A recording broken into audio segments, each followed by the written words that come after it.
Bienvenidos a Tele Isabel de España, que inauguramos hoy. Por cierto, estamos aquí con la primera persona que entrevistaremos en este espacio. Normalmente será más dedicado al humor, pero vamos a hacer una entrevista seria, una entrevista como Dios manda, al profesor Santiago Plata, ¿no? Profesor de Filosofía del Instituto Isabel de España. ¿Cómo se encuentra? ¿Bien? Sí, bien, muy buenos días. Muy buenos días. Pues bueno, empezamos ya sin más dilación con la entrevista, supongo, ¿no? ¿Qué es lo que le llevó a usted a estudiar filosofía en un principio? ¿Qué es lo que dijo? Me molaría estudiar esta carrera. Una crisis existencial. Yo acabé mi bachillerato, el COU en aquellos entonces, hice un bachillerato de ciencias que estaba orientado a una carrera de naturaleza de ciencias, pero como que no terminaba de ver yo claro que estudiando mi carrera de ciencia acabase trabajando en ese ámbito, entonces me tomé un par de años sabáticos. Me dediqué a dar vueltas por el mundo y por mi habitación y al final encontré la filosofía. Y por ahí encontré la salida. ¿Por qué cree conveniente estudiar filosofía? ¿Qué es lo que le gustó de la carrera? O sea, intuyo que le gustó la carrera, ¿no? Si se está dedicando a ella. Sí, porque la filosofía es una actitud más que un estudio propiamente dicho, ¿no? Entonces te lleva a cuestionarte lo que te rodea. En mi caso fue eso, cuestionar sobre mi futuro, a qué me voy a dedicar. Veía que la situación que me rodeaba presentaba bastantes claroscuros y digo, bueno, aquí debo aclararme. Y empecé a estudiar filosofía más por una cuestión personal, de lo personal que profesional, aunque luego sí es verdad que me planteé ser profesor de filosofía en el instituto, que es lo que estoy haciendo. O sea que su objetivo era más llenarse como persona y luego ya si salía la oportunidad. Ya sí salía. ¿Usted profesionalmente cómo se calificaría? Profesor de filosofía. ¿No se considera filósofo? No. ¿Filosofía como asignatura en un instituto le ve algún...? Bueno, intuyo que sí, ya que da clase de filosofía, pero ¿qué utilidad le ve usted a la filosofía en el instituto? Desde mi punto de vista, la pregunta enfocada en el sentido de para qué o qué utilidad tienen son preguntas tabú, porque en todo el sistema educativo de lo que se trata es de que formemos a las nuevas generaciones, a la juventud, para que el día de mañana, con todo el bagaje que nosotros les vamos ofreciendo, ellos dispongan de herramientas con las que después poder optar por una salida u otra salida. En el caso de la filosofía, el sentido de la filosofía es la reflexión, el pensamiento, la apertura de mente. Y es una herramienta más, no es un para trabajar, no, es una herramienta que está a disposición para que el momento que uno lo pueda necesitar. Bien, si usted tuviese que recomendarle a sus alumnos filosofía, pues intuyo que a usted le gustaría, ¿no? que la pasión que despierta su asignatura en su alumnado les motive a llevar el mismo camino que llevó usted hace años, que sería estudiar filosofía. ¿Qué argumentos le daría a esos alumnos para estudiarla? No, la cuestión de estudiar filosofía, si va a haber un planteamiento de voy a estudiar filosofía para vivir de la filosofía, ganar dinero con la filosofía, inicialmente es un planteamiento no recomendable. La filosofía es una buena disciplina, una buena carrera de ampliación, de complemento en la formación de los individuos. Cuando algún alumno mío me ha dicho me gustaría matricularme en hacer filosofía, matricularme en la universidad de filosofía, digo, oye, pero tienes que pensar bien, porque como primera opción tienes que ser muy bueno para, si quieres profesionalmente, vivir de esto. Desgraciadamente, las expectativas laborales para un licenciado de filosofía están bastante limitadas. Se dedican fundamentalmente a la docencia, aunque también es cierto que algunas otras grandes empresas de otros ramos, como puede ser alimentación o de automoción, incorporan a licenciados en filosofía en sus plantillas, sí, para empresas grandes como Ford, como Nissan, o Toyota incorporan a licenciados en filosofía para darles un enfoque global, holístico a su producción, a sus cadenas productivas e interactuar de otra manera con su personal. Vale, le voy a dar una información, ¿vale? México y Colombia llegaron a erradicar filosofía del sistema educativo de esos países. Panamá redujo su horario, creo que de 4 a 2 horas o cosas así. Y en Chile a finales de 2016 lo intentaron, aunque no lo llegaron a conseguir, querían que se uniese como con valores éticos para hacer una asignatura mixta, ¿no? ¿Por qué cree que hay tanta gente que sin motivo aparente le quiere quitar valor a la filosofía, como si fuera quitarla, como bueno, una asignatura que no vale para nada? Bueno, a ver, en España, en la época en que fui estudiante de bachillerato, la asignatura tenía presencia en los 2 últimos cursos de la formación de bachillerato de la secundaria superior, y tenía una presencia de 4 horas semanal en ambos niveles, en tercero de URB y en COM. Esto hacía que la asignatura, la materia, tuviese bastante peso en el currículo del alumnado. En las diferentes reformas educativas que hemos estado viviendo, la filosofía ha ido perdiendo también presencia en el plan de estudios español. Sintomático es cómo la sociedad española ha perdido calidad. Hay interés en que desaparezca el pensamiento crítico en el conjunto de la sociedad por ciertos sectores que controlan la dinámica de la población. Sospecho que sí. O sea, cuanto menos piense la gente, más fácil es dominarla, orientarla o guiarla en un sentido.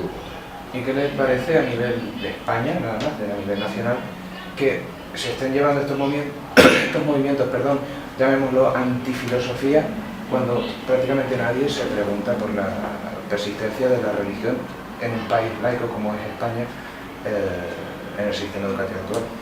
La religión respondió en su momento a unas necesidades del ser humano. Sí. Necesidad de tener una especie de consuelo a sus respuestas más graves, más vitales, como ese sentido de la vida, que pasa con la muerte, y en una época de bastante ignorancia, literal, en el sentido de ignorancia de la población, de la gente, en cuanto a qué puedo esperar de esta vida. En esa situación de angustia, la religión fue un buen clavo, una buena respuesta, salida para esas personas. Pero a medida que el pensamiento crítico, la evolución de la propia sociedad permitió encontrar otras soluciones, la religión fue perdiendo protagonismo en ciertos sectores, pero desgraciadamente para que ese protagonismo se perdiera, la educación también tenía que extenderse. Cuando la educación se pudo extender, la religión perdió. Pero ahora estamos viendo una época en que ciertos sectores, lo que te decía antes, ciertos sectores no quieren perder el poder, y la manera de controlar el poder es dar una educación de baja calidad a la población en general, de manera que determinadas preguntas, determinadas respuestas solo se encuentran en las viejas soluciones. Entonces se podría decir que usted no considera religión una asignatura importante en el desarrollo de la religión. El contenido religioso debería estar presente en un sistema educativo enfocado como lo que fue una respuesta cultural en su momento, una materia que pudiese tener el estudio del hecho religioso como una manifestación cultural o histórico, sí, pero como el adoctrinamiento que se ha querido mantener y que se mantiene en la llamada escuela privada y concertada de ideológica religiosa, no, eso no debe estar, mucho menos en la escuela pública. La religión debe, como manifestación de los individuos, debe pertenecer al ámbito privado. Quien quiera creer en una religión, en un dios, en una diosa que crea, no tenemos por qué censurar ese planteamiento. En cualquier caso, la educación estaría orientada a determinar el fundamento de esa creencia, pero dentro del sistema educativo, tal como un adoctrinamiento, debería estar eliminado. ¿Y por qué considera, por el contrario, la filosofía como algo importante, como una asignatura importante para el crecimiento como persona? Pero no vamos a plantear esto como una disputa entre filosofía y religión. Son respuestas dadas por el ser humano a sus problemas fundamentales, que siguen siendo básicamente los mismos en distintos periodos de la evolución psicológica de la humanidad. Entonces, en un momento la respuesta religiosa pudo ser valiosa, importante, necesaria, pero esa fase se superó, o supuestamente se superó, a partir de la llamada Ilustración en el siglo XVIII. Sin embargo, descubrimos que los problemas fundamentales que estaban sobre la mesa en ese siglo XVIII no se superaron, no se supieron solucionar durante el siglo XIX, siglo XX, y hoy nos estamos reproduciendo. Y quizás el debate que se quiere plantear está en esos términos. Y sobre todo también con un planteamiento de cierta nostalgia, de decir que cualquier tiempo pasado fue mejor, lo cual es falso. En esa Edad Media o en ese siglo XVIII, mucha era la gente que moría de enfermedades tan superadas hoy en día como puede ser una gripe. Y otras han sido erradicadas gracias a los avances de la ciencia como hija de la filosofía, como pudo ser una peste, una tuberculosis, etc. A nivel personal, ¿usted qué cree que se debe estudiar para ser filósofo? No, filosofía, insisto, no es un cuadro de los contenidos cerrados, ¿no? Son unas disponibilidades, unas disposiciones que tenemos nosotros los humanos de cuestionar, de criticar en su sentido puro del término lo que se nos ofrece, de tal manera que nosotros podamos encontrar más o menos satisfacción en la respuesta a estas preguntas, a esos problemas vitales con los que nos podamos enfrentar.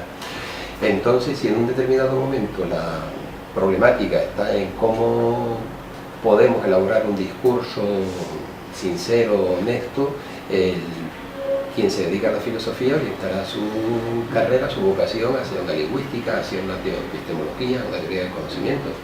Que la preocupación va por lo que pueda ser la dinámica de la sociedad, pues sería una sociología lo que tendría que estudiarse. Que es el ámbito cultural, antropología, pero no es un cuerpo de una doctrina cerrada, lo que se puede filósofo. De hecho, cada una de las disciplinas en un determinado momento, disciplinas ya cerradas, reconocidas, las distintas ciencias, presentan entre cada una sus inquietudes, sus dudas, y ahí ya se hace también un planteamiento filosófico dentro de esa disciplina, una filosofía de la ciencia, una filosofía del lenguaje, una filosofía política. O sea, que cree que para ser filósofo, más que estudiar filosofía o cualquier otra de sus ramas, habría que estar como más dispuesto. Una disposición. Habría que tener unas ciertas cualidades, pero no todo el mundo puede ser filósofo, ¿no? El planteamiento de base es que sí, que todos tenemos la disposición a cuestionar, a convertirnos en filósofos. Sí, ponemos la semillita de la curiosidad, de advertir que somos ignorantes, que desconocemos, pero que la semilla debe buscar superar esa ignorancia y siempre estar un tanto insatisfecho con la respuesta que obtengamos. Dice, bueno, esta respuesta está bien, pero no puede ser algo más. Siempre que podamos hacer esta otra pregunta, hay actitud filosófica. Y para ir terminando ya, dijo al principio que usted no se planteó la docencia como salida, o sea que usted no estudió filosofía orientado a luego tener una carrera profesional en ese sector. No empecé a estudiar filosofía pensando en la carrera, sí. Pero una vez puesto en el estudio dije, pues sí, me veo profesionalmente dando clases en institutos. Quizá por quizá en el planteamiento de incentivar esa curiosidad en este periodo de vida que es la juventud, la adolescencia, que es el momento clave para poder orientar la humanidad en un sentido u otro. Lo que pueda ser mi vocación docente, siempre he querido ser un tanto provocador, a veces lo he conseguido, otras veces no, tratando de que mi alumnado sea más que yo. No se conforme con lo que yo digo, sino que pretenda ir más allá, incluso me lleve a mí alguna contradicción o me deje en algún momento una cierta evidencia de decir, así no era. Entonces a mí me satisface cuando me encuentro por la calle con exalumnos que están en ese planteamiento, ¿no? Me han superado. Pues bueno, ya con esto también terminamos nosotros la entrevista. Un placer. Muchas gracias. Bueno, y espero que esta televisión tenga muchísimo éxito. Pues muchas gracias y hasta luego. Corta ya.